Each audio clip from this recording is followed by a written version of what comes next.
어, 7장에 모두에게는 서로가 필요하다.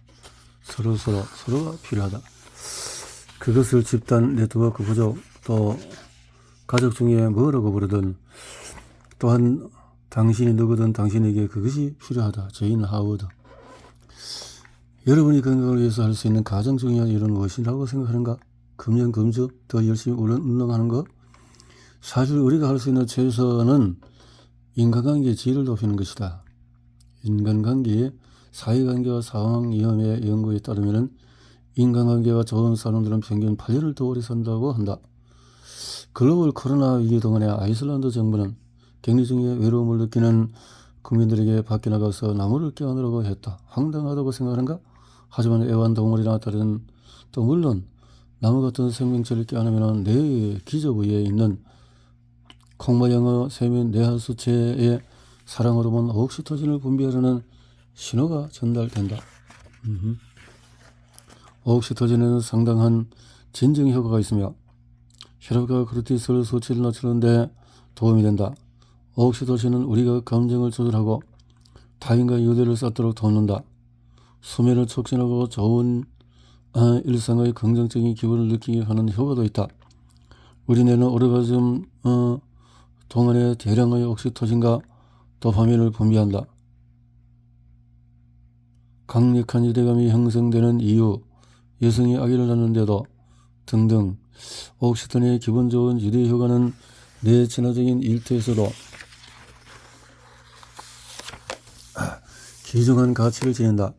우리가 분만하거나 성생을 하거나 동료들을 힘껏 끌어안지 않아도 그 혜택을 누릴 수 있는 방법들이 있다. 이 장에서 나는 훌륭한 직장관계를 위한 10계명을 소개할 것이다. 뇌 양식은 비타민 D, 마그네슘, 식이지방이 풍부한 음식들로 옥시토신 수치를 높여라. 관련 식품에는 아보카도, 연어, 버섯, 피망, 토마토, 시금치 등이 있다. 메슬로는 틀렸다. 여러분은 아마도 미국 심리학자 에이브리엄 메슬로 1943년에 제시한 욕구 위계 이론을 들어봤을 것이다. 메슬로는 갈증이나 배고픔 같은 생리적인 욕구를 피라미드의 가장 밑바닥에 배치하고 인간의 물과 음식에 대한 생존 욕구를 가장 먼저 채우려고 할 것이라고 주장했다. 다음으로 인간은 포식자와 적으로부터 안전해지려는 욕구를 느낀다. 기본 욕구와 안전이 보장되고 나면은 또 인간은 친구를 찾고 가정을 이룰 생각을 한다. 메슬로는 사람들이 사회적인 욕구를 충족시키고 나서야 비로소 피라미드 꼭대기에 있는 자아실현으로 나아갈 수 있다고 믿었다. 메슬로의 피라미드는 여전히 각종 경영서와 전 세계 리더십 훈련에서 꾸준히 소개된다. 하지만 이 이론은 틀렸다. 피라미드의 가장 아래에는 사회적인 욕구가 있어야 한다. 갓 태어난 아기는 숲에 가서 베리를 따먹으면서 스스로 승진할 수 없으며 자신을 돌보는 부모와 친척들이 있어야 한다. 사회적인 네트워크 안에 속하기 때문에 생존할 수 있는 것이다. 한 인간은 수천 년 동안에 약 150명으로 이루어진 작은 부족 일원으로 살아가며 서로의 생존을 도왔다. 인간은 동물 포식자들을 만날 때에도 위협 모드로 전환해야 했지만은 진화적인 관점에서 가장 위협적인 적은 같은 인간이었다. 적이었다. 인간은 부족의 일원으로서만 그리고 다른 부족의 진정한 지원이 있어야만 살아남을 수 있었다. 부족에서 처방당하는 것은 소행성이나 다름이 없었다. 우리가 생존하려면 다른 이들과의 유대가 필요하다. 최종적으로 우리는 공동체로 살아야 한다. 자아실현 에서 자아실현이 위에 있고 존중이 있고 안전의 욕구가 생리적인 욕구가 있고 사회적인 욕구가 있는데 생리적인 욕구와 사회적인 욕구가 순수가 틀렸다. 이렇게 이런 관점으로 다시 보자 이 말이네요. 자, 깜짝 놀라서 사실은 아메리카 원주민 부족들 사이에서 추방은 여전히 건국의 선거로 강조된다. 현대 버전의 처방은 활성을 일으킨 이들이 보호구역에 진입하지 못하도록 명령하거나 부족원으로서 카지노 사업을 소입을 나눠 가질 권리를 박탈하는 것 등이 있다. 타인에게 부정적으로 대하는 이유는 오늘날도 그렇듯이 같은 공동체 사람들이 전부 원만하게 잘 지내는 것은 아니었다.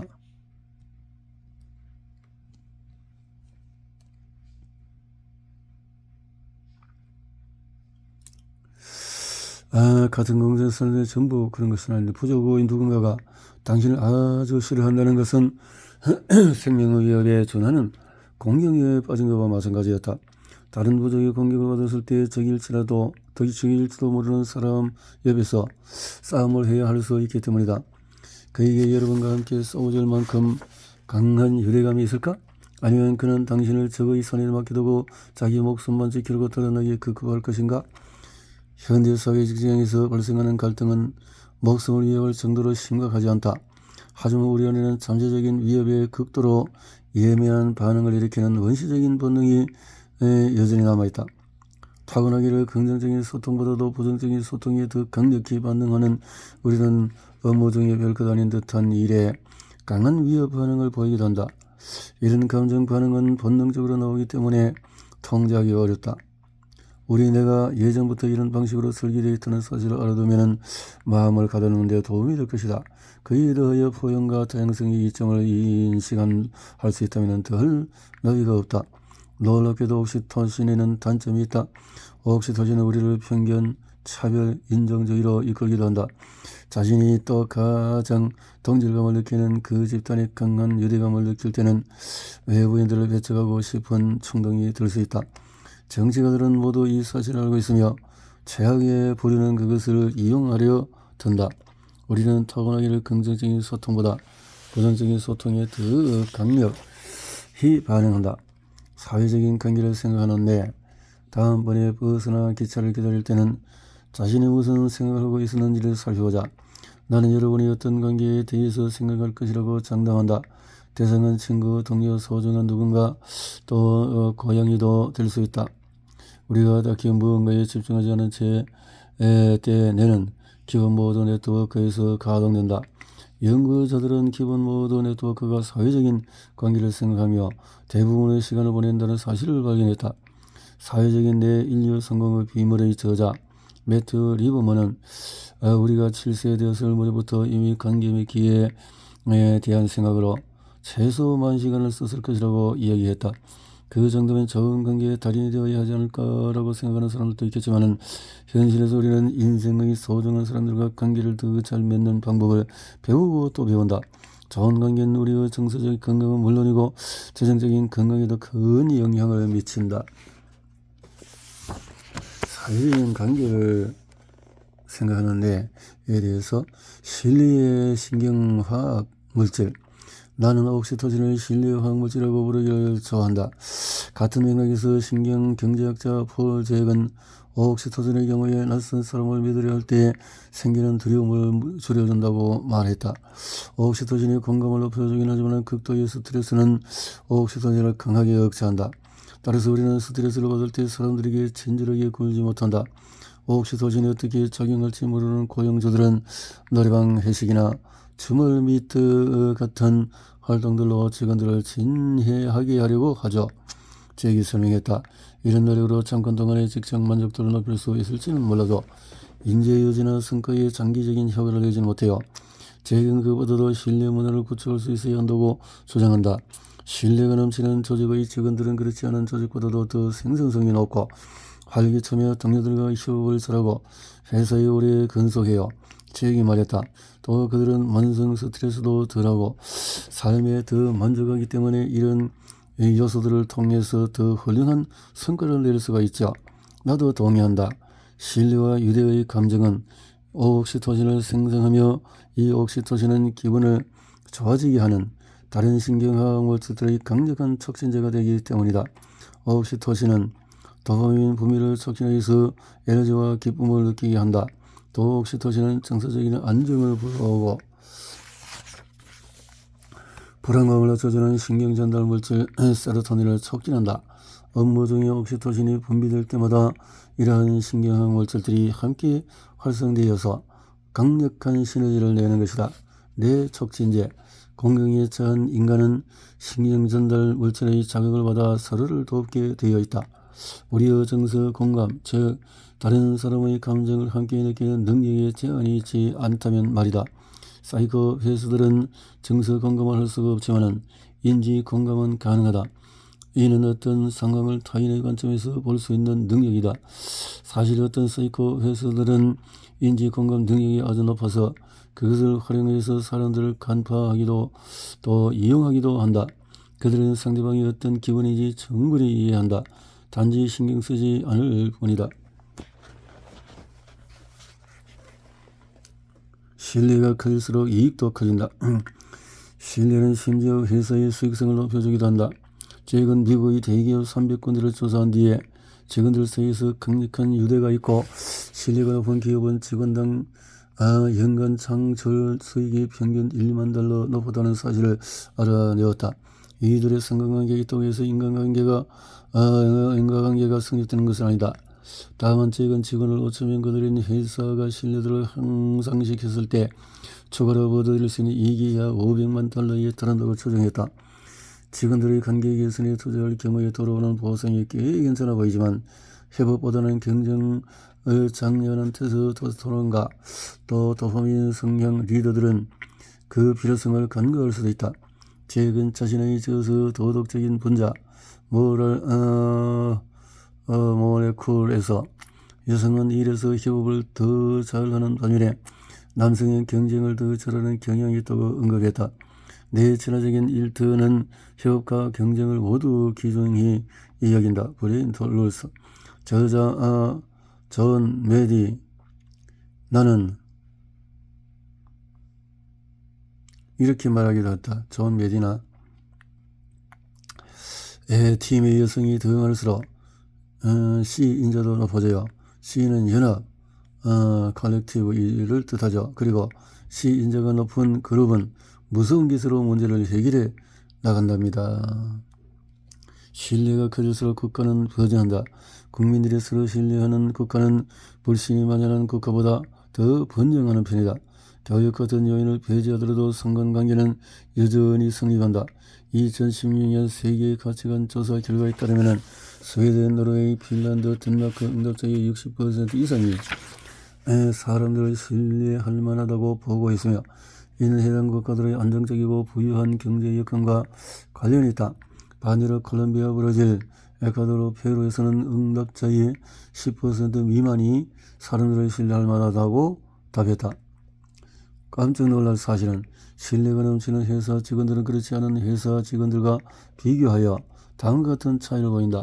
스트레스를 74% 더 적게 느낀다. 업무에서 활력이 106% 더 많다. 생산성이 50% 더 높다. 병가 사용일수록 13% 적다. 참여도가 76% 더 높다. 번아웃을 경험하는 비율이 40% 낮다. 거절은 실제로 아프다. 신뢰는 왜 수익성에 그토록 큰 영향을 미칠까? 인간이 사회적인 고통을 경험할 때 진정으로 아파하기 때문이다. 기능적인 자기 공명 형상 뇌스캔을 활용한 아주 흥미로운 신경과학 실험을 소개한다. 실험은 세 사람이 온라인으로 공 던지기 게임을 하는 방식으로 진행이 된다. 참가자 스캐너 혼자 누워 똑같이 스캐너 아래에 있는 다른 두 참가자와 온라인 공 던지기 게임을 해야 한다. 나는 내 스캔 결과지를 받아들고 충격에 휩싸였다. 은혜는 고통 속에 있었다. 내측 전전두 피질이 고통을 처리하는 모습이 분명하게 확인되어 마치 안의 스캐너 안에서 고문이라도 당한 것 같았다. 연구자들이 저의 엄지손가락을 망치로 내리치거나 라이터불로 발바닥을 치기라도 한 걸까? 하지만 우리는 신경과학자들은 21세기에 더 이상 그런 행동을 할 수가 없다. 실제로 일어난 일은 이렇다. 실험에서 스캐너에 있던 저와 다른 참가자들은 가상의 공을 주고받았다. 저는 즐거운 시간을 보내고 있었고 기능적인 자기 공명 영상 스캔에서도 행복하고 긴장이 풀린 내의 모습이 나타났다. 하지만 몇 분 뒤에 다른 두 참가자들은 돌연 자기들끼리만 공을 주고받으며 의도적으로 저를 소외시킨다. 다른 두 참가자들은 10분간 3인 플레이를 하다가 한 명을 배제하도록 프로그래밍된 컴퓨터 시뮬레이션이었다. 따돌림은 극적인 효과를 불러왔다. 저의 두 번째 기능적인 자기 공명 형상에서는 사회적인 소외로 생긴 감정적인 고통에 대처하려 애쓰는 내 모습이 포착이 되었다. 막대기와 돌로 내 뼈를 부러뜨릴 수는 있어 말로 날 상처 입힐 수는 없다는 속담을 아는가? 신경과학적인 관점에서 이 말은 확실히 틀렸다. 거절 같은 사회적인 고통은 뇌에서 신체적인 고통과 거의 비슷한 방식으로 처리한다. 그래서 거절당한 기분을 느꼈을 때에는 진통제를 먹으면 효과가 있다. 두통이나 다른 신체적인 고통을 느꼈을 때처럼 약을 먹고 나면 한결 나아진 기분이 들 것이다. 마음의 상처를 경감시키고 싶을 때에도 타이레놀을 복용할 수가 있다. 깜짝 놀랄 사실은 창조적 리더십 센터에 따르면 일과 성과 문제의 65%는 직원 간의 갈등이 잘 관리되지 않는 데서 야기된다고 한다. 직장에서 거절당한 기분을 느끼거나 곤혹스러운 갈등을 겪는 것도 똑같은 고통스러울 수 있다. 다행인 것은 옥시토신 관련 지식 및 뇌가 인간의 상호작용을 처리하는 방법을 바탕으로 신뢰가 넘치고 기분 좋은 직장관계를 만들 간단한 방법들이 있다는 사실이다. 내가 만든 훌륭한 직장관계를 위한 10계명을 자세히 살펴보자. 1계명에서 대면 만남은 중요하다. 직장관계를 쌓는 초기에 상대방을 실제로 만나면 옥시토신과 신뢰를 생성하기에 아주 좋다. 포옹을 하려는 뜻은 아니다. 하지만 직접 만나서 악수 정도는 하자. 악수하는 순간에 여러분과 상대의 뇌에서 옥시토신이 분비될 것이다. 누군가를 직접 만나서 악수라는 안전하고 합의된 신체 접촉을 하면은 친밀감 형성에 큰 도움이 된다. 이 행위는 신뢰와 호감의 신경화학 물질들을 촉진하여 앞으로 나눌 상호작용의 긍정적인 토대를 마련해 줄 것이다. 앞으로 상대와 해야 할 업무가 대부분 온라인으로 이루어질지라도 마찬가지다. 수줍음이 많은 사람들은 동료나 고객을 직접 만나지 않으려고 컨퍼런스 콜이나 줌 회의를 사용하려고 경향이 스스로에게 있음을 인지하고 이를 극복할 수 있도록 노력해야 한다. 2계명에서 처음부터 제대로 습관을 형성하라. 내가 처음 남편을 만났을 때 이렇듯이 또 3계명은 마법의 비율은 20대 1이다. 마법의 비율은 커플이 10분 동안 관찰해도 94% 확률로 이혼율을 예측할 수 있다. 같으면은 커플들을 러브랩이라는 공간에 초대하여 어떤 주제로 말싸움을 벌이게 하고 그동안의 심박수나 다른 스트레스 지표들을 측정한다. 그는 언쟁이 일어난 동안의 긍정적인 소통과 부정적인 소통의 비율을 5대1로 유지하는 커플은 결혼 생활을 유지할 확률이 높다는 사실을 알려냈다. 또한 같으면의 연구 결과에 따르면 커플이 싸우지 않을 때는 그 비율이 20대 1에 가까워야 장기적인 관계가 유지할 수가 있다. 이혼율을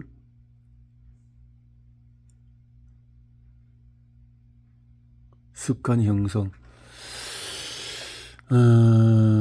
다시 그 습관 형성에 의해서 제대로 습관을 형성할 때 내가 집에 들어가면서 가장 먼저 하는 일은 남편이 심혈을 기울여서 꾸민 벽에 싸구려 핑크 하트 액자를 그는 것이었다. 나는 그가 완벽한 삶을 크게 방해하지 않는 얌전한 사람이 될 생각이 없었다. 나는 그의 파트너가 되기를 원했다. 나를 원해? 그러나 내 끔찍한 예술 취향도 견딜 수 있어야 해. 그는 이틀 동안에 나와 말을 하지 않았고 난 꿋꿋하게 견디렸다. 나는 관계의 초창기에 만드는 인성이 앞으로도 계속해서 큰 영향을 줄 것이라는 것을 알았다. 그리고 관계 초기에는 옥시토신이 넘쳐나기 때문에 어느 정도 응습을 부려도 된다. 다행히도 내 도박은 성공했다. 5명 아이가 생기고 결혼 10주년이 된 지금 우리는 정신없이 지저분하지만 사랑이 넘치는 이 집에서 내가 과거에 했던 실험을 떠올리며 배꼽을 잡고 웃을 수가 있다. 누군가를 처음 만나면 옥시토신이 밀려들어와 나와 상대를 따뜻하게 감싼다. 그러면 우리 마음이 더 부드러워지고 조금 더 유연하며 개방적인 태도를 취할 수 있다. 그 순간을 현명하게 쓸 줄 알아야 한다. 두 번째 만남이 되어도 이미 습관과 몇 가지 쌓인 상태가 될 것이다. 습관. 여러분이 지루하고 긴 회의를 원하는가? 첫 회의가 그렇게 진행된다면 그 습관이 뿌리를 내릴 것이다. 동료들이 항상 지각하는가? 초기에 싹을 도려내지 않으면 영원히 그 문제로 골치가 아플 것이다. 사람들은 아주 손쉽게 습관에 빠지니 조심해야 한다. 오늘 교정되지 못한 행동은 내일의 기준이 된다. 초장부터 제대로 해야 한다. 습관, 나법의 비율 20대 1. 따라서 원만한 직장관계를 유지하고 싶다면 상황이 좋을 때는 긍정적인 상호작용의 비율을 20배, 좋지 않을 때는 최소한 5배로 유지할 수 있도록 힘써야 한다. 물론 우리는 때때로 부정적인 피드백을 전달하거나 제안을 거절해야 한다. 하지만 그 후에 긍정적인 후속 조치를 해서 마법의 비율을 회복시키자. 상대방에게 고마운 점을 이야기하라. 대화를 하는 동안에 다정하게 동료나 고객의 이름을 불러라. 이런 간단한 긍정적인 상호작용을 쌓아서 20대 1이라는 마법의 비율을 빠르게 회복시킬 수가 있다. 사기명에서 스트레스를 관리하라. 스트레스는 전염이 된다. 내가 일을 시작한 초기에서 만난 상사는 두려움과 에스프레소의 힘으로 사는 사람이었다. 그녀는 모든 고객사 발표를 앞두고 아침, 점심, 저녁으로 나를 괴롭혔다. 매출 데이터 있어? 발표 자료는 챙겼어? 이거 망쳐버린 거 아니지? 상사의 예민함으로 나는 미치기 일보 직전이었다. 내가 회사에서 일하는 동안에 이 상사는 불안 증세로 3번이나 절도한 적이 있었다. 설상가서로 이 상사는 내게 사전보다도 페이지보다도 더 많은 방전 엑셀 자료를 맡겼다. 당시 엑셀에 서툴렀던 나는 실수할까봐 두려웠고 그녀가 끔찍이 무서웠다. 어찌 보면 당연하게도 나는 실수를 하고 말았다. 하지만 대체 어디서 오류가 생겼는지 찾을 수가 없었다. 상사는 거의 제 정신이 아니었다. 아직 못 찾았어? 찾아내지 못하면 당신을 해고해버릴 거야? 내 커리텔스를 서치는 지붕을 뚫고 솟구쳤고 손이 덜덜 떨려왔다. 진저하게 스프레드 시트를 뒤지며 오류를 찾는 것은 고사하고 제대로 생각할 수도 없었다. 사람들이 큰 스트레스를 받으면 옥시토신 수치가 떨어져서 서로 건강하거나 유대를 쌓는 능력을 잃는다. 실리가 흐르면 등들아 생산성도 떨어진다. 육장에서 배운 것들을 활용하여 스트레스에 대처하자. 주변 사람들이 모두 고마워할 것이다. 깜짝 놀랄 사실은 2013년에 진행된 한 연구에서 제의 트라우마를 유발하는 기억들이 유전자에 각인되어 후세에 전해지고 특정 자극의 두려움을 반응을 보이게 하는 것과 같다는 결론이 도출되었다. 또한 홀로코스트 생존자들과 자녀들을 대상으로 진행한 소규모 연구에서도 트라우마적인 경험이 다음 세대의 유전자에 각인될 수 있는 가능성이 이렇게 확인이 되었다. 삶이라는 것이 습관으로 5계명은 모험을 공유해라. 모험을 생명의 모험. 6계명에는 거짓말 하지 마라. 거짓말 하지 말아야 된다. 그래서 7계명은 의식을 습관으로 만들어라 했네요. 의식을 습관으로 만들어라. 옥시토신. 8계명은 완벽해지려는 노력을 멈춰라. 서로서 공유하도록 그렇게 해야 할 것이다 했네요.